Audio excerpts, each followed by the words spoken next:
Thank you very much. This is a topic which is not only awaited, it is very close to our heart. The message of Guru Nanak, Ik Onkar. This is among the series of Ik Onkar. This is one light, 10 lives and eternal wisdom of our Guru Sahibs. This is part one. This is a reflection on the lives of Gurus, their enduring legacy and timeless contribution to the humanity.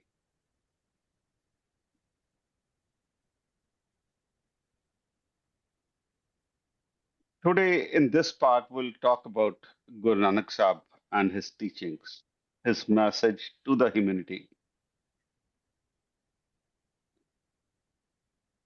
Guru Nanak Sahib, in his mortal form on earth, spent time from April 1469 to September 1539. This is as per the first Jansakhi written about Guru Nanak Sahib, which is known as Meherban's Jansakhi, written in somewhere 16th century. But we celebrate Guru Nanak's Prakash Purab in the month of Katak, that is between October and November. This is as per Bhai Bala's Janam Sakhi, which is much popular among the folks. This was written later, somewhere in second half of 17th century. In South Asian part of globe, in what was once United India, there was a small town called Talwandi. Guru Nanak was born to Mehta Kalyan Das and Mata Tripta Devi.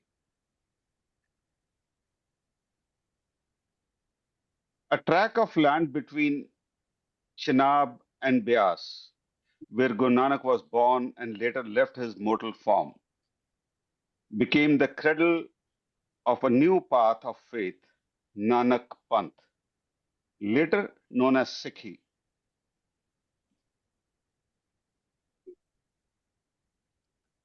We'll talk about his time when Guru Nanak came on this earth. At the time of Guru Nanak, much of the region was under ruler who followed the Islamic faith, and the social climate carried religious tension and divisions. The two major prevailing faiths were Hinduism and Islam. Muslim followed the belief of one God, while many Hindus practice devotion through multiple deities and idol worship. In this environment, Guru Nanak gave the message of one creator being in the cosmos beyond labels, division, and rituals.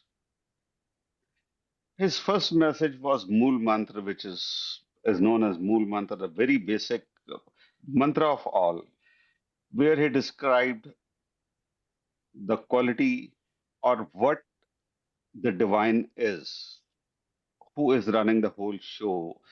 The whole show in the cosmos is run with some divine power, which is Ikyomkar.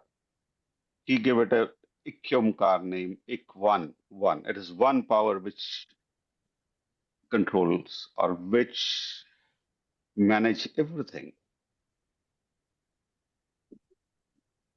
And the quality of that one power, one divine power is Satnam. That's very true. That's only true. That is Karta Purak. He is a doer. He is Nirbhav, fearless. He is Nirvair, unbiased. There's no bias. It's not that he's my God, he's my deity, he's my personal God. No. He's Nirvair. He's unbiased. He's for all. Akal Murat. He's beyond any shape. He's self created and it is self in itself. And all these qualities can be attained by all humans. Divine quality can be attained by the humans with his blessing. That is Gur Prasad. We can enjoy all these qualities with his blessings. Then he tells Jap, meditate or contemplate upon. Whom to contemplate? Who is Ad Sach, Jugad Sach, Hai Bhi Sach, Nanak Hosi Bhi Sach. We have to contemplate upon who is true, who will remain true, who was true, and always remain true. These are the some slides of the prevailing time of Guru Nanak, where different type of taxations and bonded labor and all these things were prevailing. And Bhai Gurdas ji, he reflects the spiritual and social landscape of that time in his war like this. बहुवाटी जग चलियां तब ही भय मोहम्मद यारा कौम 72 संग कर बहुविध वैर विरोध पसारा रोजे ईद नवाज कर कर्मी बंद किया संसारा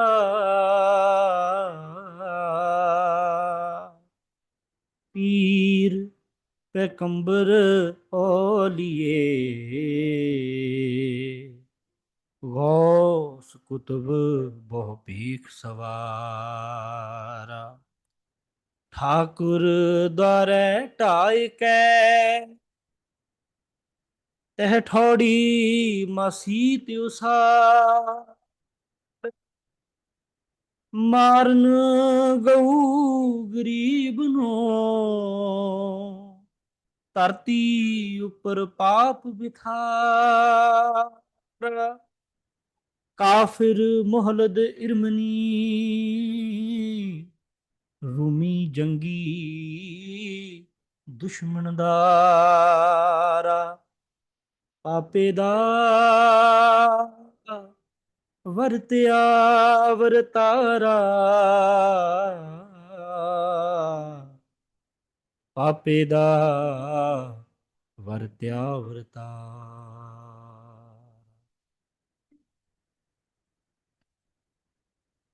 The time of Guru Nanak was marked by social disintegration and constant strife.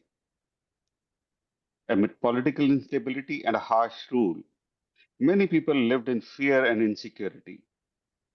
In such conditions, harmful practices like female infanticides and customs like sati were seen in the part of society. There was conflict not only between different faiths, but also divisions within them. Reflecting on the social and the political condition of his time, Guru Nanak expressed his insight in Rag Malhar. ਰਾਜੇਸ਼ੀ ਮੁਕੱਦਮ ਕੁੱਤੇ ਜਾਏ ਜਗਾਇਨ ਬੈਠੇ ਸੁਤੇ ਚਾਕਰ ਨਹਿਦਾ ਪਾਇਨ cow ਰਤ ਪਿਤ ਕੁੱਤਿਓ ਚਟ ਜਾ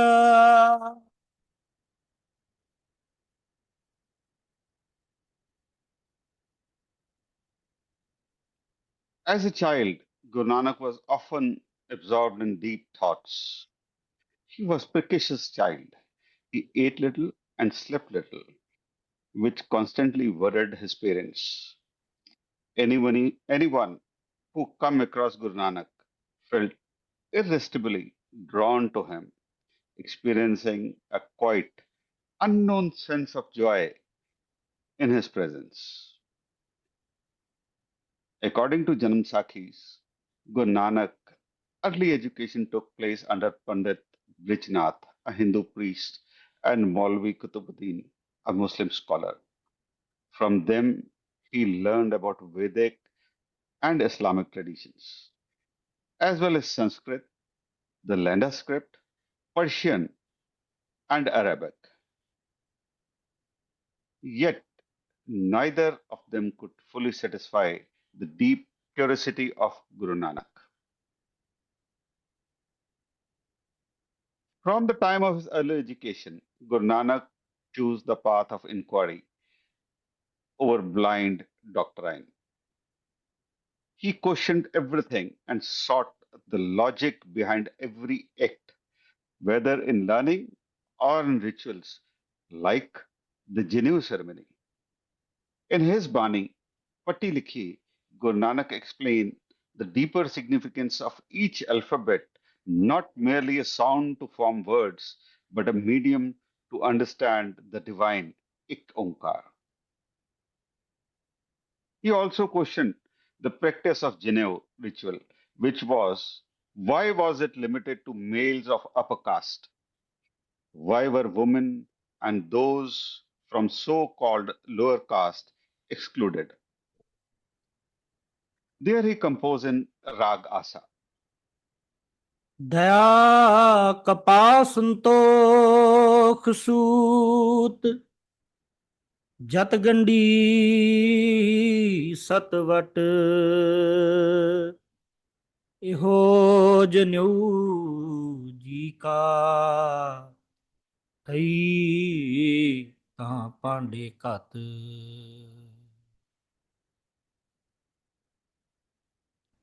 The lack of interest of Guru Nanak in worldly affairs became a growing concern for his parents. He spent much of his time in the company of ascetics and anchorites rather than engaging in the everyday responsibility, whether it is grazing cattle or other household duties. However, Guru Nanak was deeply engaged in learning. From these seekers, he absorbed insight into the teachings of various philosophers and reformers. On one occasion, his father gave him money to start a trade, but on his way to market, Guru Nanak met a group of mystic sadhus. Moved by compassion, he spent the entire sum on food and provision for them. He called this act as Sacha Sauda, the true bargain. His father, unable at the time to understand this spirit of selfless care for others, became angry and scolded him harshly. Repeated incidents like these, along with reassurance of village chief Rai Bhular, gradually convinced Mehta Kalyandas, his father, that his son Guru Nanak was no ordinary soul. Yet he also feared that one day Nanak might renounce worldly life and become ascetic. To guide him towards a settled life, he decided to arrange his marriage. Accordingly, Guru Nanak was married to Mata Sulakhni, daughter of Mata Chandorani and Moolchand, a Patwari of village Pakohake. It is believed that Guru Nanak was married at a young age and Mata Sulakhni later joined him after a few years.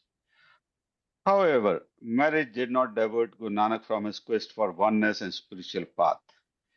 Later, his sister Bibi Nanki and her husband Jairam, who served in the court of Daulat Khan Lodi at Sultanpur, invited him to stay with them. In a time when even accepting of water from a daughter's home was considered improper, Guru Nanak accepted their invitation quietly breaking social taboo of the era. There, Guru Nanak was recommended and appointed as a storekeeper in the service of Daulat Khan Lodi. During his stay in Sultanpur, Guru Nanak brought his wife to live with him. It was here that his two sons, Shri Chand and Lakshmi Das, was born. His childhood companion, Bhai Mardana, also joined him in Sultanpur. By day, Guru Nanak attended to his duties in the store. In the early mornings and evenings, he would sing hymns along with Mardana. He followed a daily routine of going to River Bay at- in the early hours to bathe. There occurred an event that can be seen as a turning point in the life of Guru Nanak, a defining moment in Sikh history. One morning, when he went to bathe in the river Bain, he did not return for 3 days. His disappearance led many to believe that he is drowned. It is believed that during this time, Guru Nanak was immersed in deep spiritual contemplation. When he returned, he remained silent for a day. It is believed, breaking his silence, he made a profound declaration: there is no Hindu, there is no Muslim. This marked the end of first phase of Guru Nanak's life. His inner quest for truth had taken form. Now he had clarity, direction, and was ready to share his message with the world.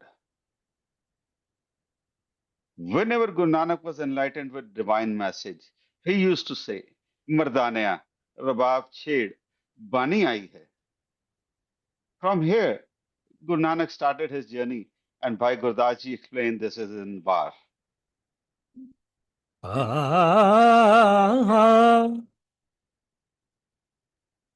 ਪਹਿਲਾਂ ਬਾਬੇ ਪਾਇਆ ਬਖਸ਼ਦਰ, ਪਿੱਛੋਂ ਦੇ ਫਿਰ ਕਾਲ ਕਮਾਈ। ਰੇਤ ਅਕ ਹਾਰ ਕਰ, ਰੋੜਾਂ ਦੀ ਗੁਰ ਕਰੀ ਵਿਛਾਈ। ਭਾਰੀ ਕਰੀ ਤਪੱਸਿਆ, ਵੱਡੇ ਭਾਗ ਹਰ ਸਿਉ ਬਨਿਆਈ। ਬਾਬਾ ਪੈਂਦਾ ਸੱਚਖੰਡ, ਨਾਨਕ ਨਾਮ ਗਰੀਬੀ ਪਾਈ। ਬਾਬਾ ਦੇਖੈ ਧਿਆਨ, ਬਾਬਾ ਦੇਖੈ ਧਿਆਨ ਥਰ, ਜਲਤੀ ਸਭ ਪ੍ਰਿਥਵੀ ਦਿਸ ਆਈ। ਬਾਜੋ ਗੁਰੂ ਗਵਾਰ ਹੈ ਕਰਦੀ ਸੁਣੀ ਲੁਕਾਈ। ਬਾਬੇ ਭੇਖ ਬਣਾਇਆ, ਬਾਬੇ ਭੇਖ ਬਣਾਇਆ, ਉਦਾਸੀ ਕੀ ਰੀਤ ਚਲਾਈ। ਚੜਿਆ ਸੋਧਣ, ਤਰਤ ਲੁਕਾਈ, ਤਰਤ ਲੁਕਾਈ, ਤਰਤ ਲੁਕਾਈ।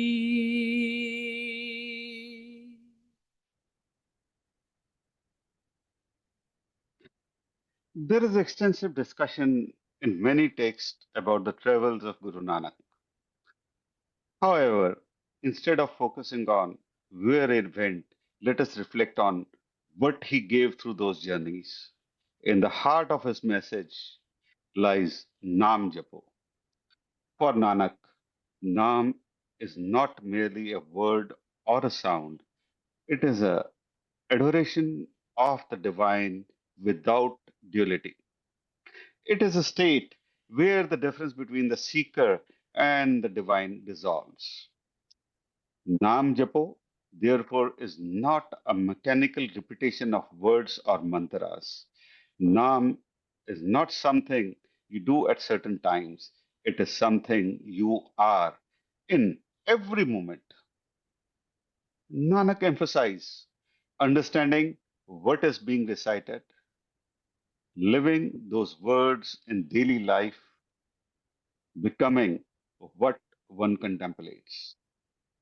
He advocates a form of remembrance that is not forced or ritualistic, but sahaj, natural, effortless.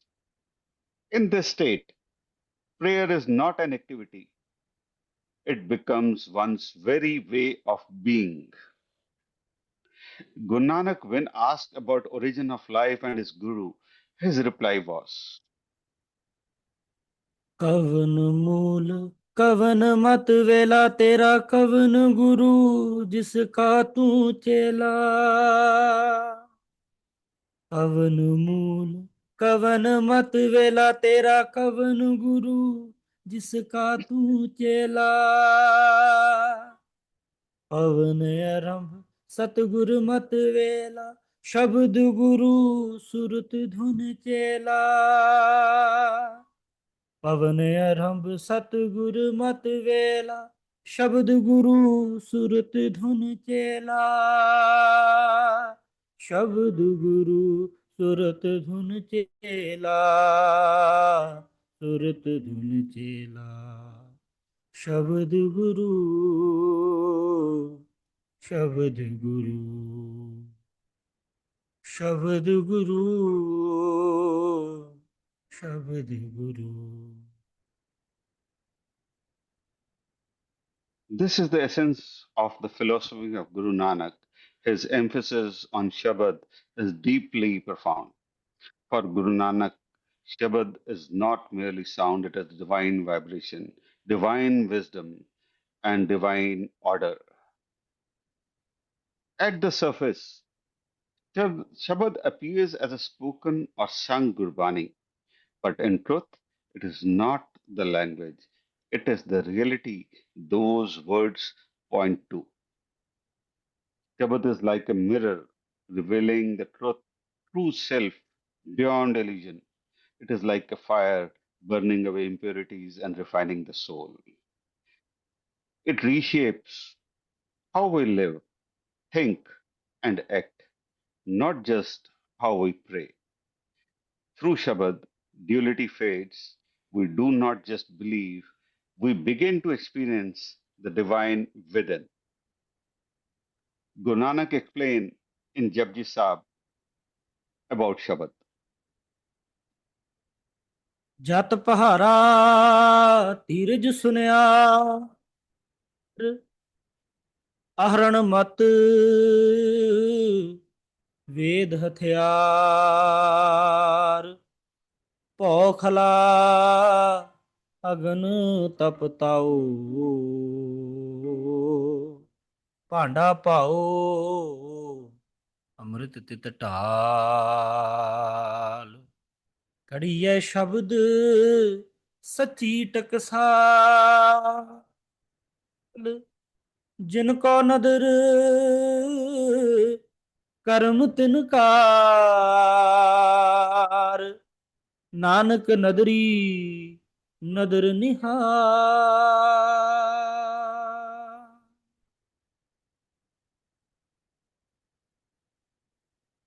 Also, Guru Nanak in Ramkali Rag explains Shabad as ਓੰਕਾਰ ਬ੍ਰਹਮਾਯੁਤਪਤ ਓੰਕਾਰ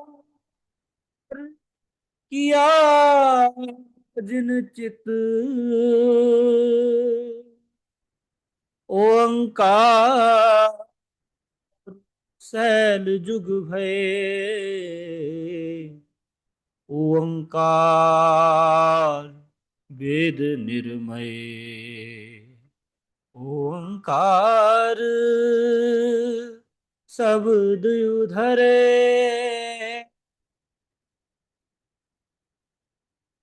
ਓੰਕਾਰ ਸ਼ਬਦ ਉਧਰੇ ਸ਼ਬਦ ਉਧਰੇ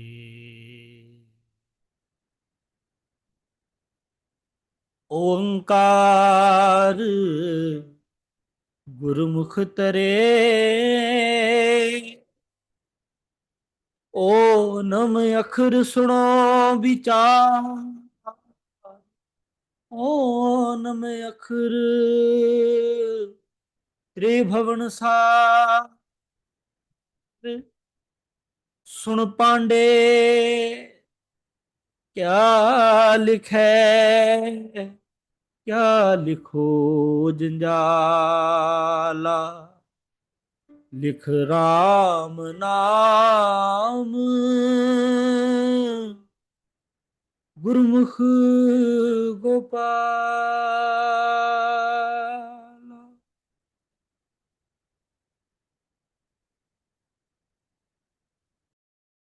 974 hymns in 19 ragas enshrined in Shri Guru Granth Sahib, Guru Nanak illuminated a timeless path where spiritual awakening and everyday living evolved together in harmony with the divine.